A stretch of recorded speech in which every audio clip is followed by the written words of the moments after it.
আমরা যা বলছি সত্যিই বলছি, ওই নকল মোহর আমি বানিয়েছি। আমরা চেয়েছিলাম এই সত্যিটা আগেই বলে দেব, আর বাবাকে তখন এই কথাটাই বলতে এসেছিলাম, কিন্তু বলতে আর পারলাম কোথায়। তার আগেই তো যা ঝামেলা শুরু হয়ে গেল। আমি তো কিছুই বুঝতে পারছি না বৌমা। মানে নকল সোনার মোহর তোমরা বানিয়েছো? মানে ওই মোহর তো দিয়েছে বিভূতি চাটুর্য। কানাই পানাই না করে ঝেড়ে কাশ মানিক, তোকে তো ওরা বন্দুক ধরে আটকে রেখেছিল, বিয়ের আসর থেকে নড়তে দেয়নি। তবে ঠিক বলেছো পিসেমশাই, একদম ঠিক বলেছো। সেদিন বিয়ের মণ্ডপে তুমি বলেছো ভোদার সমান ওজনের সোনা পণ হিসেবে না দিলে তুমি ভোদার বিয়ে দেবে না। তাই ওরা আমাকে জোর করে বিয়ে করতে বাধ্য করছিল, আর আমার বউ আমাকে বাঁচাতে এই কাজটা করতে বাধ্য হয়েছে পিসেমশাই। আপনারা আপনারা সবাই আমাকে ক্ষমা করে দেবেন। ক্ষমা না পরের কথা, নতুন বউ আগে যে কাণ্ড খান ঘটিয়েছ সেইটা কুলে বলো। হারদন মাস্টারমশাই আসার সময় হয়ে গেছে, বোন তুমি আর কিচ্ছু বলো না, যা বলার উনি এসে বলবেন। না, এই দোষ আমি করেছি, তাতে ওনার নাম জড়িয়ে আমি ওনাকে অপমান করতে চাই না। এই মেয়ে, নিজেদের মধ্যে ফুটমন্তর বন্ধ করে বলো কি কাণ্ড ঘটিয়েছ। সাউটি কোনো কথা বলো নি এখন, আগে সবটা জানতে বুঝতে দাও। সত্যি কমলামা কোনো দোষ করেনি তো গো? আনপসিবল গিন্নি, পশ্চিমে উঠতে পারে সান, কিন্তু কমলা মা করতে পারে না কোনো ভুল। জামাইকে বাঁচাতেই বোধ হয় মেরেছিল কোনো ভুল। সেদিন ওখানে যাওয়ার পর পিসেমশাইরা পণ না দিলে ভোদা ঠাকুরপো আর পারুলের বিয়ে দেবে না বলে ঠিক করলেন। আর আপনার ছেলেকে জোর করে বন্দি করে বিয়েতে বসিয়ে দিয়েছিলেন। তখন যে আমি ওই বিয়ে আটকানোর কোনো উপায় খুঁজে পাইনি বাবা। আর ওই বিয়ে আটকাতে গেলে পিসেমশাইকে ভোদা ঠাকুরপোর সমান ওজনের সোনা পণ চাইছিলেন। তাই আমি হরেন, ফটিক আর কানাই ঠাকুরপোকে নিয়ে একটা গুপ্তধনের গল্প বানিয়েছিলাম।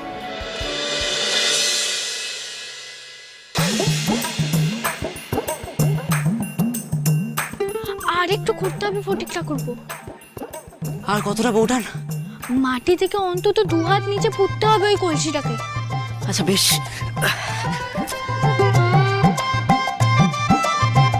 হরেন ঠাকুরপোদের তো এতক্ষণে চলে আসার কথা, আসছে না কেন? এই তো এসে গেছি বউঠান।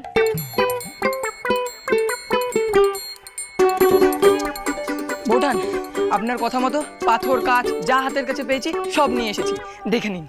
আর তোমার বাবার ওই ঠাকুর রং করার ওই সোনালি রং আর তুলিগুলো আনতে বলেছিলাম। এই তো এনেছি। আর এই যে গুপ্তধনের কলসি। এবার কিন্তু আমাদের তাড়াতাড়ি হাত চালাতে হবে। হ্যাঁ বউঠান।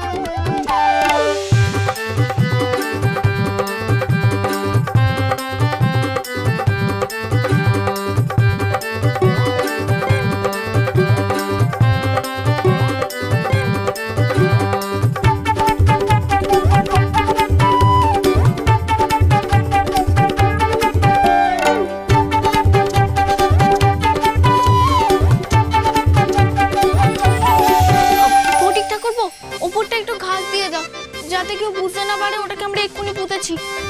আপনি কোনো চিন্তা করবেন না বউঠান, আপনি এমন একটা বুদ্ধি দিয়েছেন সব কাজ হয়ে যাবে।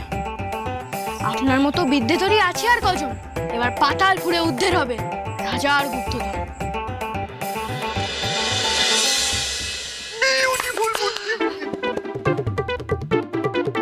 বাচ্চার সঙ্গে থেকে থেকে বৌমার মাথাতেও দুষ্টু বুদ্ধি গজাচ্ছে। যাক বাবা, এই বুদ্ধিটা গজিয়ে ভালোই হয়েছে।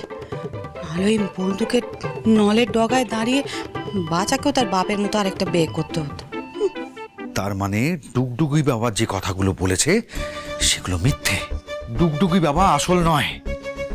তার মানে তোমাদের কথায় ডুগডুগি বাবা গুপ্তধনের বিধান দিয়েছেন।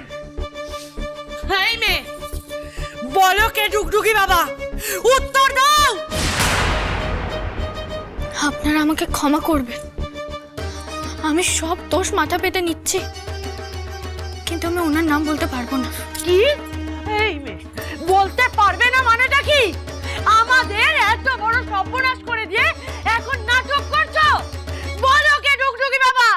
আমি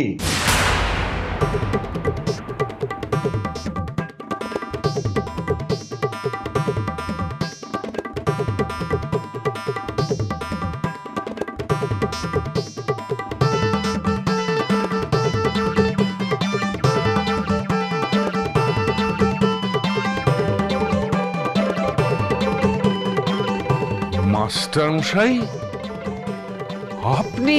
হ্যাঁ ফণিভূষণ বাবু, সেদিন মানিককে বিপদ থেকে বাঁচাতে আমি ডুগডুগি বাবার ছদ্মবেশ নিয়েছিলাম।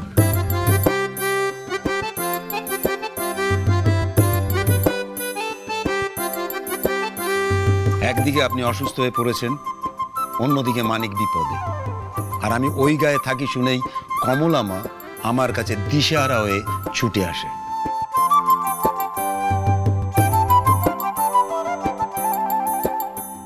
এই বিপদের বিরুদ্ধে আমরা একা লড়াই করতে পারবো না, আমাদের আপনার সাহায্য দরকার। আলোক নিরঞ্জন, মান ভঞ্জন, পঞ্চভঞ্জন, বন্ধ করো এ মালা বদল, মুক্ত করো এ মন। এ বাড়িতে লুকিয়ে রয়েছে রাজার গুপ্তধন। আপনার লজ্জা করে না? মাস্টার মশাই হয়ে আপনি লোক ঠকানোর দলে নাম লিখিয়েছেন। না, আপনারা ওনাকে কিছু বলবেন না, যা বলার আমাকে বলুন। সেদিন আমার অনুরোধেই উনি ওখানে গিয়েছিলেন। না কমলা মা, আমি যা করেছি তার জন্য আমার কোনো আক্ষেপ বা অনুশোচনা নেই। আর এর জন্য যদি তোমাকে শাস্তি পেতে হয়, তাহলে সেই শাস্তি আমারও প্রাপ্য। বলুন ফণিভূষণ বাবু, আপনি আমাকে কি শাস্তি দিতে চান? আপনার শাস্তি তো পরে, তার আগে আমি এই মেয়েকে শাস্তি দিতে চাই। আমার বাবা গাল কাটছিল এতক্ষণ, যা করেছে সে তো দিদি আর আপনার দাদা মিলে করেছে দেখছি। তুমি না ভালো বদমাইশ, জানো তো বউ? তোমার মানিক দাদা আর বৌদি মিলেই বাঁচালে, আর তুমি ওদের কি বদনাম করছো? দেবো নাকি দড়িয়ে? তার মানে আমার বৌমার পাপের জন্য আমাদের এই অবস্থা হয়নি, আমাদের এই অবস্থা হয়েছে শুধুমাত্র তোমার জন্য। তোমাকে শাস্তি পেতেই হবে। তোমার জন্য বাইরের লোকের কাছে আমাদের মার খেতে হয়েছে। তোমার জন্য আমাদেরকে ঘাড় ধাক্কা দিয়ে বের করে দিয়েছে। ভয়টাই পাচ্ছিলেন, এবার জামাইকে বাঁচাতে সবাই মিলে কমলা মাকে দুষবে। কমলা মায়ের ওপর সকলে ক্ষেপে হয়েছে ফায়ার, ওদের কি দেয়ার? তুমি চুপ করো না, বললাম তোমায় চুপ করতে। বাট তুমি চুপ করো, একটা কথা কইবে না। তোমার জন্য আমার বুক দিয়ে আগলে রাখা সোনার গয়না বাইরের লোক এসে ছিনিয়ে নিয়ে গেছে। তোমাকে এর শাস্তি পেতেই হবে।